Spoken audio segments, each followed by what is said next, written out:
আসসালামু আলাইকুম এভরিওয়ান। আজকে আমি তৈরি করে দেখাবো পিৎজা। ঘরে থাকা একেবারে সাধারণ উপকরণ দিয়ে আজকে আমি পিৎজাটা তৈরি করে নিয়েছি।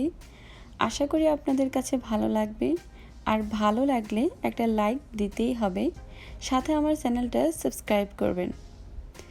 তো চলুন তাহলে দেখা যাক কিভাবে আজকে আমি পিৎজাটা তৈরি করি।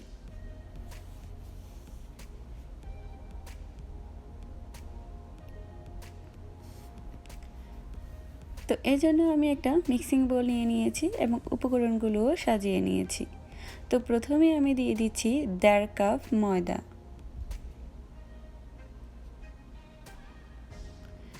এরপর আমি দিয়ে দিচ্ছি স্বাদ মতো লবণ, আর দিয়ে দিচ্ছি আমি ইস্ট। এখানে 1 চা চামচ আমি ইউজ করেছি ইনস্ট্যান্ট ইস্ট। এরপর আমি হালকা গরম দুধ দিয়ে এই ডোটা তৈরি করে নিচ্ছি। আপনারা চাইলে এখানে পাউডার মিল্ক ইউজ করে নর্মাল পানি দিয়েও তৈরি করে নিতে পারেন, অথবা শুধু পানি দিয়েও তৈরি করে নিতে পারেন, তবে অবশ্যই পানিটা একটু গরম হতে হবে। তো আমি খুব ভালোভাবে হাত দিয়ে এভাবে মধ্যে মধ্যে ডোটা তৈরি করে নিচ্ছি। তো আমি একটা সফট পারফেক্ট ডো তৈরি করে নিয়েছি, দেখেন। এখন আমি এটাকে ঢেকে রেখে দেব 1 থেকে 2 ঘন্টার জন্য। এর মধ্যে ডোটা ভালোভাবে সেট হয়ে যাবে।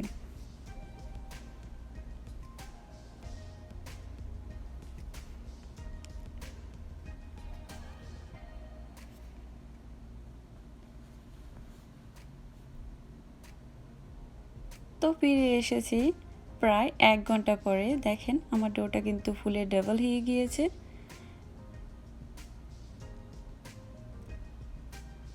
এখন আমি এর ভেতরে যে বাতাসটা আছে এটা বের করে দিচ্ছি। খুব ভালোভাবে এটাকে আবারও মুথে নিচ্ছি।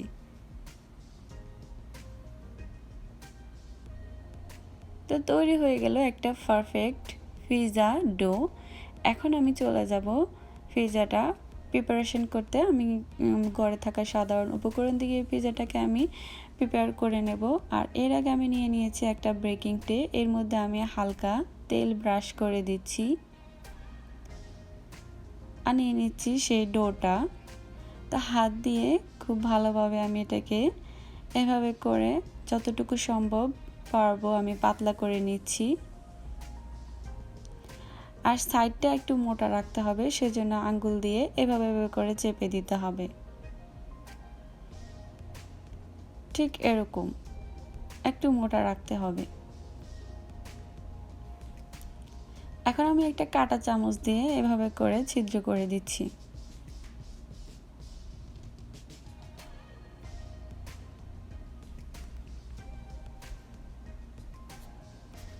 এরপর আমি এখানে দিয়ে দিচ্ছি সস। আমি এখানে কেচাপ ইউজ করেছি, আপনারা চাইলে এখানে পিৎজার যে সস ওটা বাইরে কিনতে পাওয়া যায়, ইউজ করতে পারেন। তবে আমি যেহেতু ঘরে থাকা উপকরণ দিয়ে তৈরি করছি, সেজন্য আমি কেচাপ দিয়েই করে নিচ্ছি। আর খুব ভালোভাবে একটা ব্রাশ দিয়ে আমি লাগিয়ে নিচ্ছি।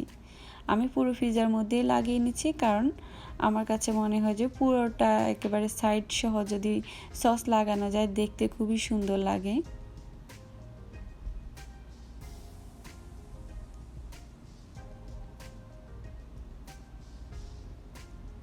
তো আমি সাইডেও লাগিয়ে নিয়েছি।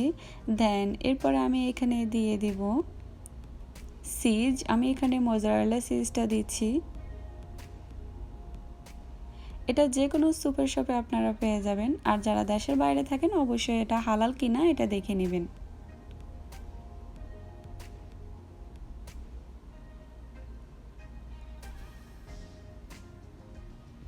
এখন চিজের উপরে আমি দিয়ে দিব কিছু পেঁয়াজ কুচি। পেঁয়াজগুলোকেও আমি চিকন চিকন লম্বা লম্বা করে কেটে নিয়েছি।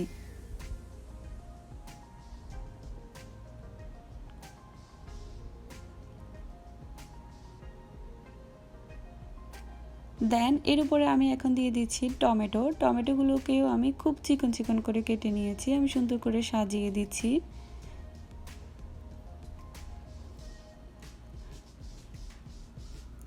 আর এখন টমেটোর উপরে আমি আরও কিছু চিজ দিয়ে দিচ্ছি।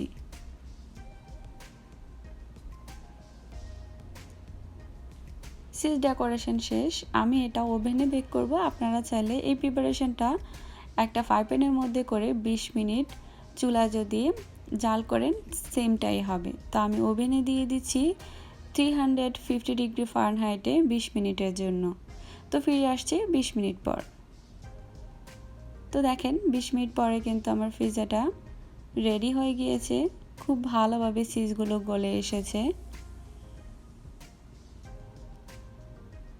তো তৈরি হয়ে গেল আমার মজাদার পিৎজা। আমি একটু কেটে দেখাচ্ছি। অসম্ভব মজা হয়েছিল পিৎজাটা, আর অনেকটাই সফট হয়েছে। নিশ্চয়ই আপনারা দেখেই বুঝতে পারছেন অনেক ইয়ামি হয়েছে। আমি ব্যাক সাইড তো আপনাদেরকে দেখিয়ে দিচ্ছি কতটা পারফেক্ট হয়েছে। আর দেখেন কত সফট।